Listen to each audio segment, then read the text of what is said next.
কাকে বলে?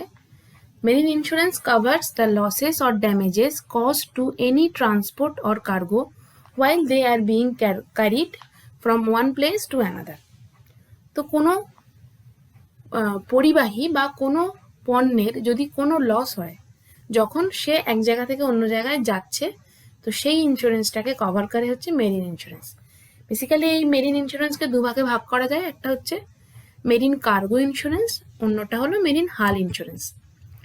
Cargo insurance is the insurance of goods in transit from one place to another. তো এক জায়গা থেকে আরেক জায়গায় যে কার্গোটা যাচ্ছে বা যে গুডসটা যাচ্ছে সেটার যদি কোনো লস বা ড্যামেজ হয়, তাহলে সেটাকে যে ইন্স্যুরেন্স দ্বারা কভারেজ দেওয়া হচ্ছে সেটা হচ্ছে কার্গো ইন্স্যুরেন্স।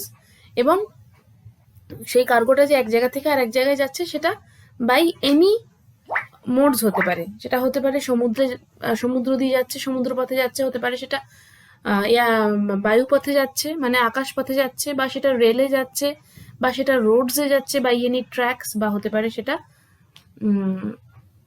সেটা তোমার পোস্ট পার্সেলস বা কুরিয়ার্সে যাচ্ছে। অনেক সময় আমরা কুরিয়ারের মধ্যে দিয়েও অনেক রকম কুরিয়ার করেও অনেক রকম মূল্যবান জিনিস এক জায়গা থেকে আরেক জায়গায় পাঠাই।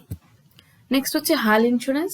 তো হাল ইন্স্যুরেন্স হচ্ছে যদি ওই কোনো জাহাজের বডির কোনো লস হয় বা কোনো জাহাজের কোনো মেশিনারির কোনো লস বা ড্যামেজ হয়, সেটার যে ইন্স্যুরেন্স দ্বারা সেটা কভারেজ হয় সেটা হচ্ছে হাল ইন্স্যুরেন্স।